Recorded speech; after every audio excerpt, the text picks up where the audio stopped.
내가 설교할 때 좀 힘차게 대답 좀 하라니까. 그죠? 은혜 많이 받았어요? 네.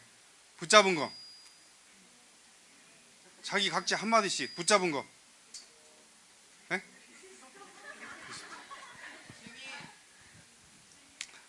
제가 이번에 우리 집사람하고 같이 다녀왔어요. 왔는데 저는 가슴에 확 각인이 돼가지고 너무 좋더라고.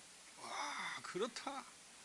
이렇게 해가지고 내가 집사람한테 운전하면서 이제 싸웠어요. 사실 왜 싸웠냐, 운전하면서 이번에 뭐 붙잡았어? 이랬더니 생각이 안 난대. 그래서 혼자 닭대가리 이랬거든. 그러니까 듣고 그런 말 하면 안 돼, 부부끼리. 그죠? 예. 닭대가리가 왜 닭대가리인 줄 아세요? 뭐 이렇게 그 볕담 말릴 때 닭이 와서 쪼아 먹어요. 그러면 몽둥이 갖고 두드려 패. 먹지 말라고. 그러면 돌아서서 세 걸음 가다가 잊어먹어. 내가 왜 일로 가고 있지? 미안합니다. 여러분 보고 한 소리 아닙니다. 예. 자, 오늘은 마가복음.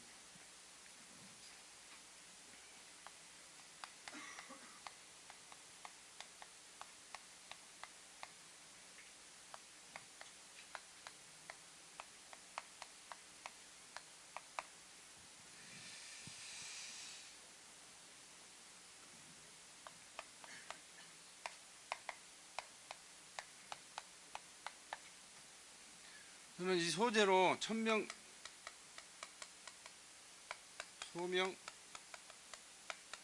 사명으로 정했습니다. 자, 일단 마가복음의 첫날이죠. 마가복음에 대해서 일단 알아봅시다.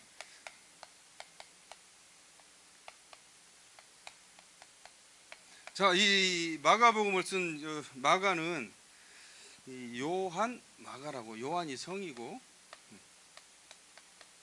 이름이 마가입니다. 요한 마가 이렇게 되어 있습니다. 그런데 이 마가복음의 마가가 예수님의 12제자 안에 들어갑니까? 들어가요, 안 들어가요? 안 들어갑니다. 요 마가와 누가는 12제자가 아닙니다. 그죠? 70인 제자 속에 들어가 있을 수도 있지만 그건 아직 확실치는 않고요. 마가는 어디에서 나오느냐? 이 많은 학자들이 이야기를 하기를 14장 51절에서 52절, 예수님이 붙잡히시던 날에, 그죠? 마가 다락방에서 최후의 만찬을 합니다. 그 마가 다락방이 마가 어머니의 다락방이에요. 거기서 최후 만찬을 하고 나와서 겟세마네 동산에 가서 바로 옆에죠. 예, 조금만 올라가면 됩니다. 그래서 거기서 굉장히 깊은 기도를 하시고 내려오는데 가룟 유다가 예수님을 팔죠. 그때 이 구절을 보시면은 어떤 청년이 자다 일어나서 배에 혼잎을 몸에 두르고 예수님을 따라갑니다.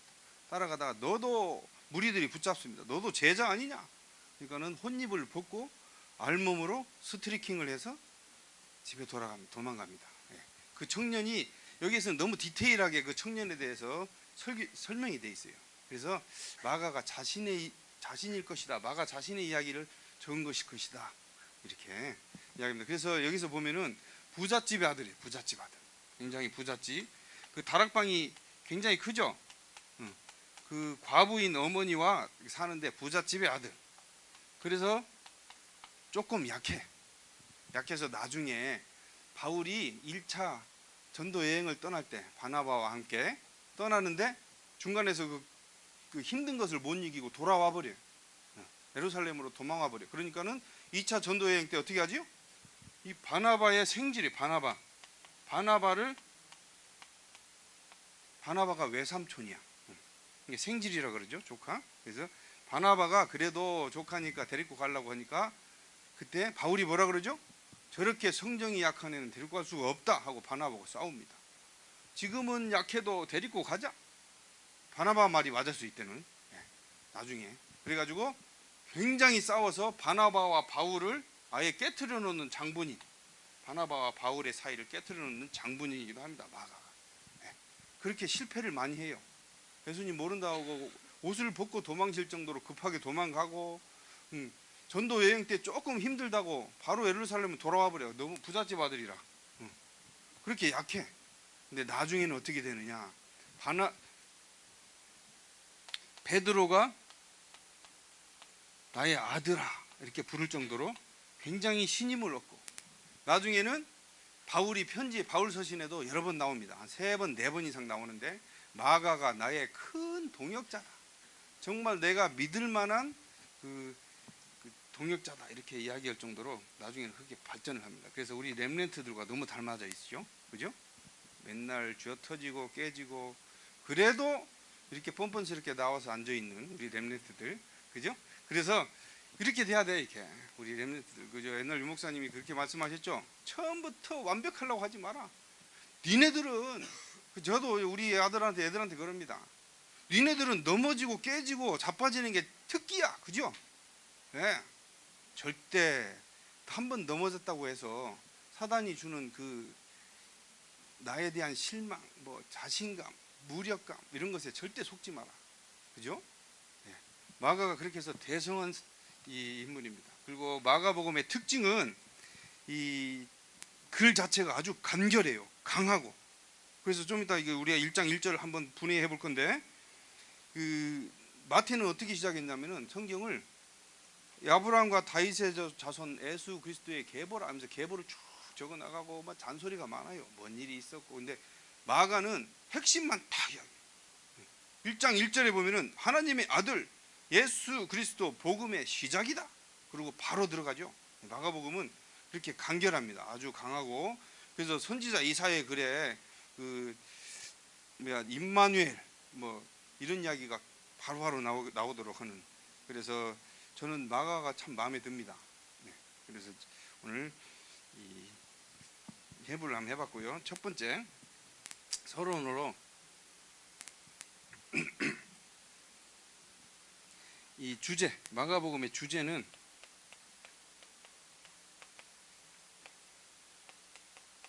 하나님의 아들.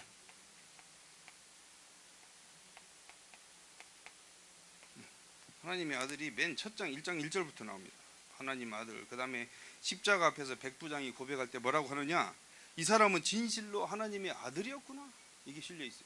백부장이 고백합니다. 십자가에서 돌아가실 때. 네. 그리고 또 세례 받을 때 하나님의 음성이 나오죠. 이는 내 사랑하는 아들이다. 굉장히 강조를 하죠. 그 다음에 변화산에서 또 하나님이 이는 사랑하는 내 아들이니 이렇게 하나님이 그렇게 음성을 주십니다. 그 다음에 귀신들이 쫓아낼 때도 이 마가복음은 1장 1절부터 바로 귀신들을 쫓아요. 네, 그냥 1장부터. 그리고 1장 25절 보면 그 사람에게서 나오라 이러니까 귀신이 나가면서 뭐라 그래요? 하나님의 아들이라고 고백을 합니다. 네, 그렇게 주제는 하나님의 아들입니다. 그 다음에 1장 1절에 이 예수 이 복음에 대한 정의가 나옵니다.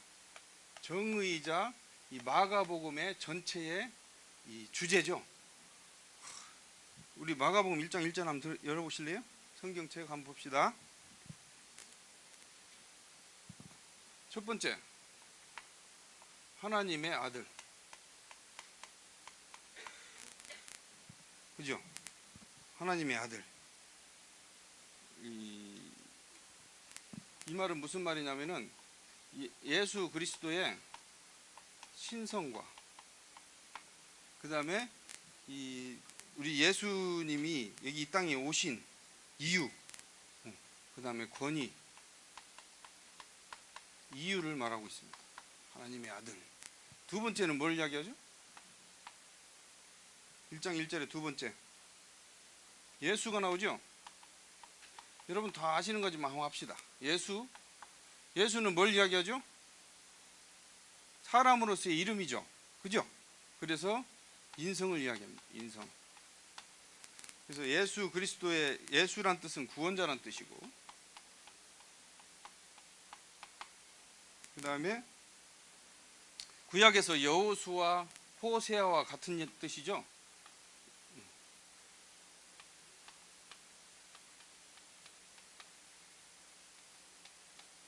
같은 뜻입니다. 구원자란 뜻이고, 그 다음에 인성을 이야기합니다. 세 번째, 그리스도. 이게 직분입니다. 신성이기도 하고요. 그 다음에 왕선지자 제사장.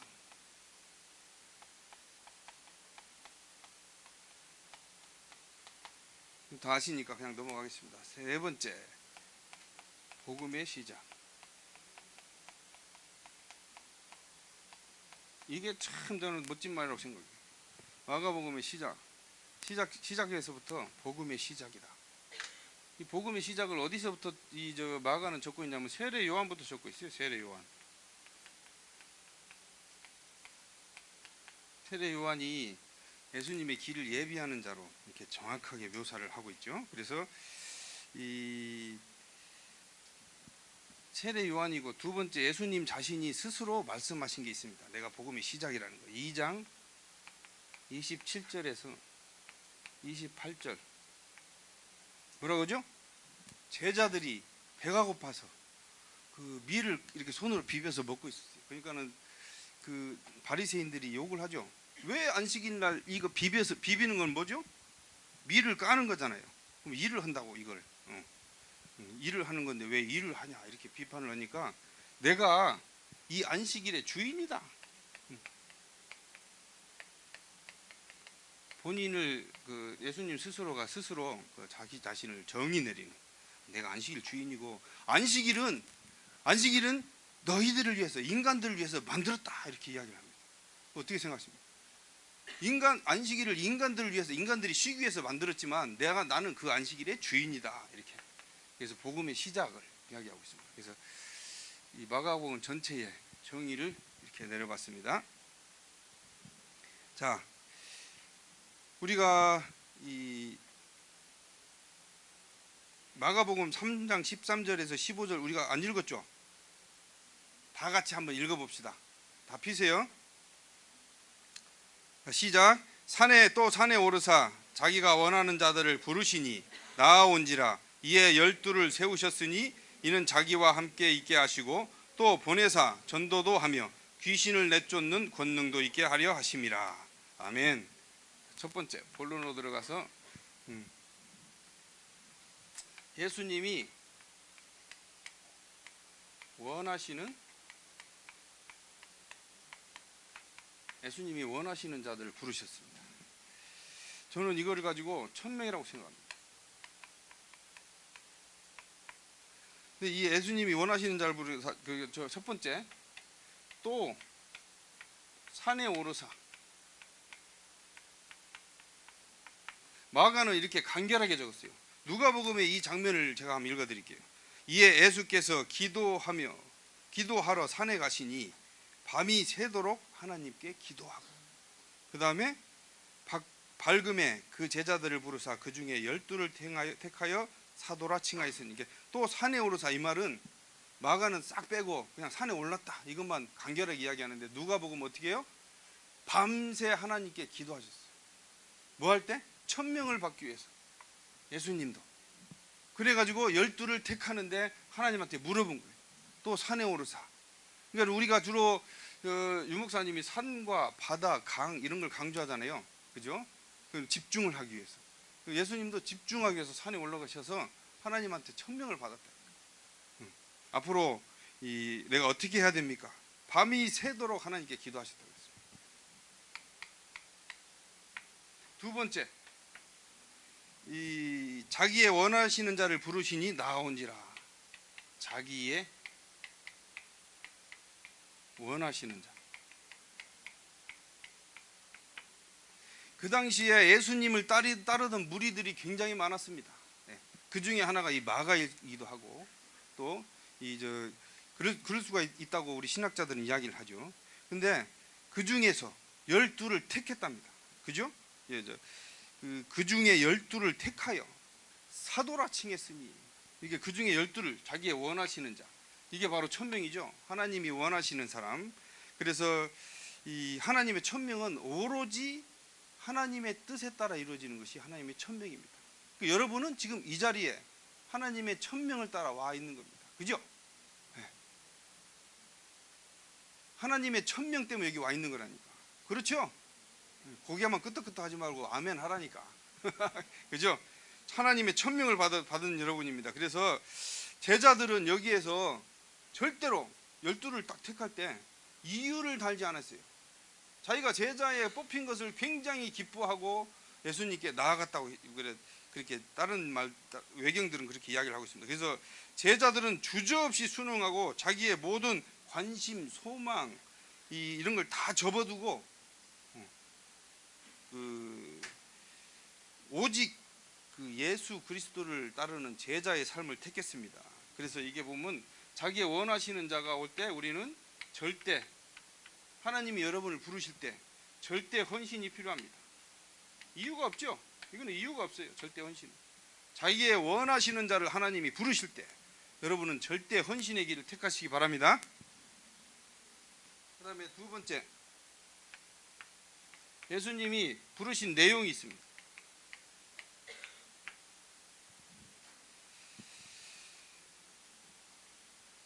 14절에 12를 세우셨으니 그랬죠.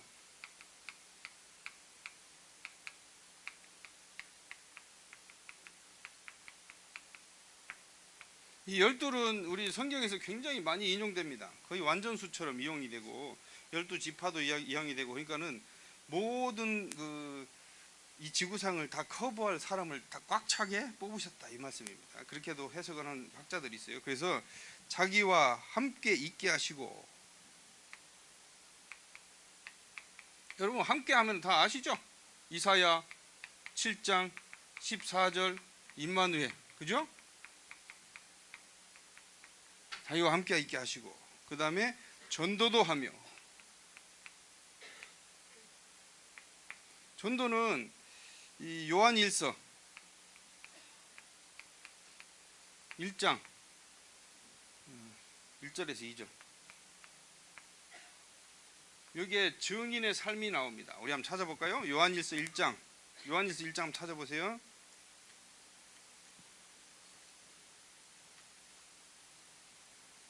여기에 우리 전도자들의 고백이 들어있습니다. 제가 읽겠습니다.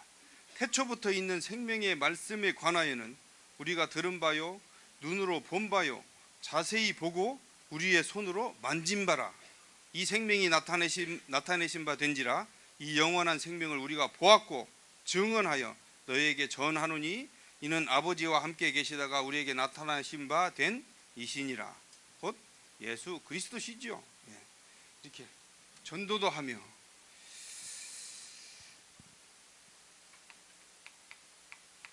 증인의 삶을 이야기하고 있습니다. 그 다음에 이 세 번째, 예수님이 부르신 이유가 있습니다. 요즘 설교 중에 많이 나오죠. 어찌 이유가 없으리요 라고 많이 나오는데, 이 첫 번째, 거기 보면은 나 중심, 물질 중심, 성공 중심의 각인을 바꾸기 위해서입니다. 이것이 바로 세상 중심의 것이죠.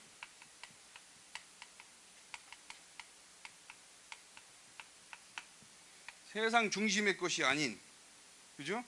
여길 보고 다른 것이라고 요즘 말씀을 하십니다. 다른 것. 이번 WRC 1강 주제죠? 네, 다른 것. 여러분 다른 것을 뭘 하자고 생각하십니까? 다른 것이 뭐라고 생각해요? 죄송합니다.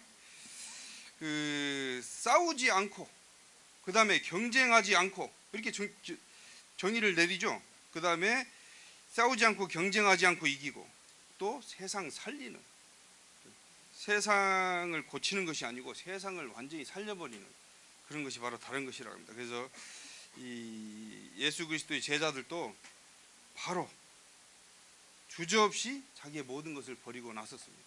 그 12 렘넌트를 보면은 바로 그 자리에서 모든 것을 다 버리고 나섰어요. 엘리사 12결의에, 그러니까 엄청나게 그 큰 자기가 짓는 농사를 다 버리고 바로 선지자를 따라 나서는, 우리가 지금 내가 여러분이 모든 학업도 내버리고 뭐 자기 있는 가정도 버리고 이게 가라는 것이 아니죠.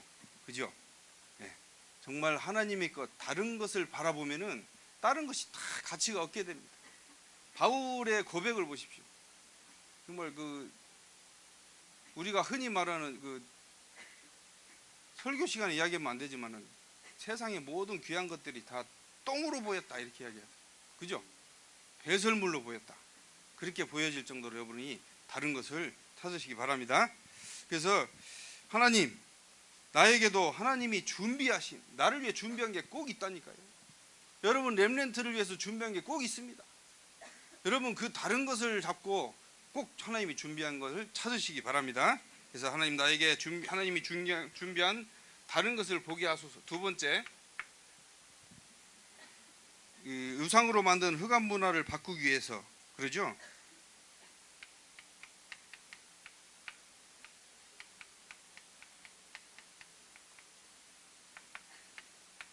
우상으로 만든 흑암 문화를 바꾸기 위해서는 무엇이 필요합니까? 내 힘으로 됩니까? 그죠? 하나님과 함께하는 비밀을 가져야만이 되죠. 그래서 하나님과 함께 하신다면은 아무도 줄 수 없는, 아무도 빼앗아 갈 수 없는 그런 유일한 축복, 이것이 바로 하나님과 함께하는 겁니다. 가장 인간들한테 지금 가장 큰 축복이 이 축복이라고 저는 믿습니다. 하나님과 함께할 수 있는 축복. 그죠? 내가 어디를 가도 아무리 공경에 처해도, 저는 철로역정을 굉장히 인용을 많이 하죠. 네. 철로역정에 그러죠. 저 주인공 기독도가 사망의 음침한 골짜기를 지납니다. 사망의 음침한 골짜기를 지나는데 처음부터 시작부터 용이 나타나기 시작하더니 세상에 앞에다 하나도 안 보이는 깜깜하기도 하고, 자기를 잡아먹을 듯이 달라드는 그 악마들이 쫓아오고 수많은 귀신들이 자기를 괴롭히고 이러니까 죽으려다가 거의 다 죽어가는데 아침에 해가 동이 딱 트니까 하나님이 나와서 딱 건져줘요. 그래서 겨우 왔는데 믿음이라는 친구는 사망의 음침한 골짜기를 자기도 갔다 왔대. 만나서 보니까. 그러니까 믿음이라는 친구는 뭐라 그래? 야, 나는 햇볕도 쨍쨍 쬐고 바람도 선선하게 불어서 사망의 음침한 골짜기가 너무 편하고 좋던데? 그죠? 그게 비밀입니다. 여러분 지금 힘드십니까? 하나님이 함께 하시면은 사망의 음침한 골짜기일지라도 믿음이 걸어왔던 그 길처럼 정말 화창하고 깨끗하고 너무나 좋은 날씨에서 사망의 음침한 골짜기를 지날 수가 있는 거예요. 혹시 고3이 사망의 음침한 골짜기라고 생각하십니까? 나는 그렇게 보입니다. 나도 겪었으니까. 근데 하나님과 함께만 하신다면, 하나님과 함께만 한다면 거기는 사망의 음침한 골짜기가 아니고 하나님 나라일 것입니다. 그죠? 그래서 이 함께 한다는 것, 반드시 여기서는 하나님이 증거를 선물로 주십니다. 함께 하신다는 증거를. 왜? 여러분은 전도자이고 전도자로 쓰임을 받아야 되니까. 그죠? 반드시 증거를 주실 겁니다. 그래서 다니엘과 세 친구처럼 하나님과 함께 한다는 거, 거기는 직접 보였잖아요. 이렇게 하나님이 함께 하시는 거. 세 친구는 같이 동행하는 것을. 그래서 여러분이 그 아무도 줄 수 없는 그 행복, 그것이 바로 하나님과 함께하는 것입니다. 세 번째는 뭐죠? 그 원수의 모든 능력을 제어할 권능. 모든 권능. 이번 저 땀 흘렸을 때 유 목사님이 그 어서러티라고 새로운 단어를 말씀하셨어요. 어서러티. 찾아봤더니 좀 어려운 거라서 권위, 권한, 권능 이걸 말씀하시더라고요. 근데 이 권능, 이것이 다른 데 쓰이는 것이 아니고 내가 증인되는데 쓰임을 받아야죠. 그래서 하나님의 권능으로 내가 증인이 된다면 천년의 응답의 주인공으로,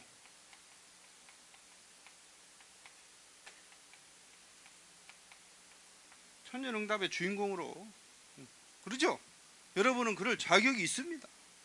이 세상을 바꿀, 이 세상의 그 증인으로서의 천년응답의 주인공으로 여러분은 틀림없이 쓰임받게 될 겁니다. 결론을 내리겠습니다.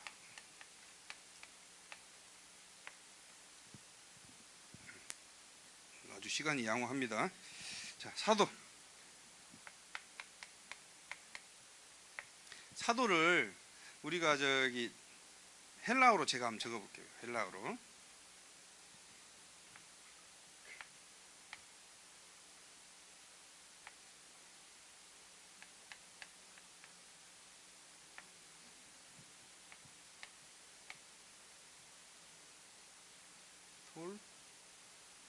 아포톨로스. 아포톨로스. 뭐였어? 이 S가 아주 중요해. 밑에가 작은 S야.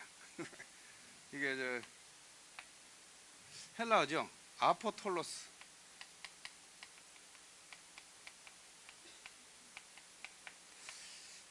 누가복음 보면은 누가복음 6장 12절에 보면 이 똑같은 장면이 나옵니다. 이 똑같은 장면이 나오는데 사도로 예수님께서 12를 사도로 칭하였으니 이렇게 나왔습니다. 아포톨로스입니다. 이 뜻이 뭐냐? 사도의 뜻이 뭐냐? 보내심을 받은 자.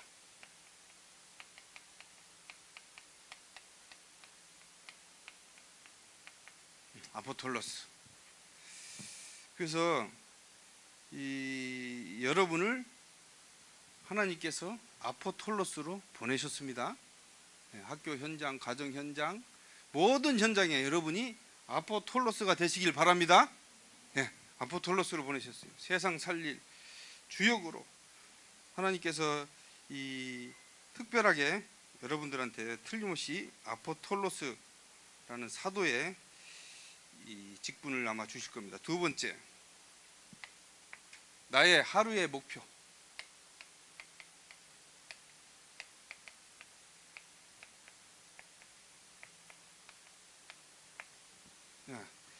나의 하루의 목표가 여러분 아시죠?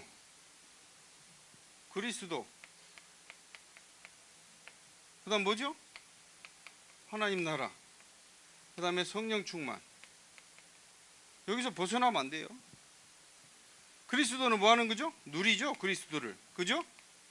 하나님 나라는 세우고, 내가 가는 것보다 하나님 나라 세우고, 그 다음에 성령으로 충만함을 입어서 인도받는. 나의 하루의 목표가 이겁니다. 자, 누림에 대해서 제가 말씀을 가지고 마치겠습니다. 누림. 누림이 영어로 뭔지 아는 사람?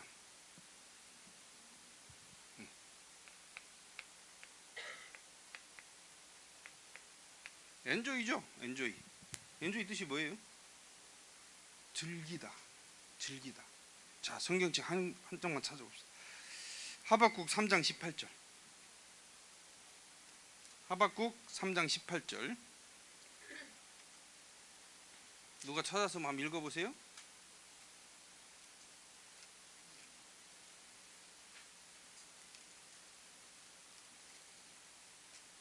(3장 18절) 즐거. 아멘. 나는 여호와로 말미암아 즐거워하며 나는 구원의 하나님으로 말미암아 기뻐하리로다. 그리스도를 하나님 여러분 하루 종일 누리셔야 돼. 여기에서 이런 성경학자들이 이런 말이 있어요. 말미암아를 빼야 돼. 말미암아를 빼야 된대요. 나영아 박사님이랑 말미암아 빼고 나는 여호와로 즐거워하며 여호와를 즐기는 거죠. 나는 여호와로 그것이 또 시편 35장 9절에 보면 나와요. 시편 35장 9절. 시편 35장 9절에는 내 영혼이 여호와를 즐거워하며 내 영혼이 여호와를 즐거워한다. 그리스도 누리는 것은 즐기는 겁니다, 여러분. 의무가 아니에요. 그죠? 그리스도 누리라 이러면은 뭐 가슴에 무거운 짐을 안고 무거운 짐을 가슴에 안고 그리스도를 어떻게 누려야 되나 사모론을. 내가 오늘 박웅준봉님한테 카톡 보내야 되는데 내가 누군지 지적은 안 하는데 오늘 기도 처방 거 보내야 되는데 그러면서 마음에 무거운 짐을 그렇게 짓는 것이 아니고 그리스도 하나님을 즐기는 겁니다. 그리스도를 누리는 것은. 그리스도를 오늘도 누리는 여러분 되시기 바랍니다. 일주일 내내 그리스도를 누리는 여러분 되시기 바랍니다. 그렇죠? 하나님을 즐거워하며 즐기는 것이 그리스도를 누리는 것입니다. 나를 구원하신 하나님 구원의 감격을 매일같이 누리면서 그렇죠?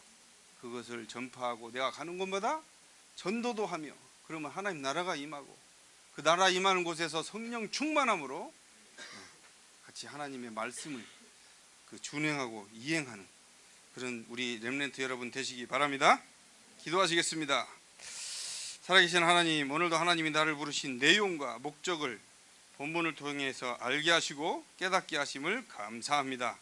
제 야루티 시대에 도전하는 시대적인 하나님이 원하시는 목표를 보게 하시고 또 우리 렘넌트들에게 하나님이 함께 하시는 비밀 속에서 세상 살리는 주역으로 인도받게 하심을 감사를 드립니다.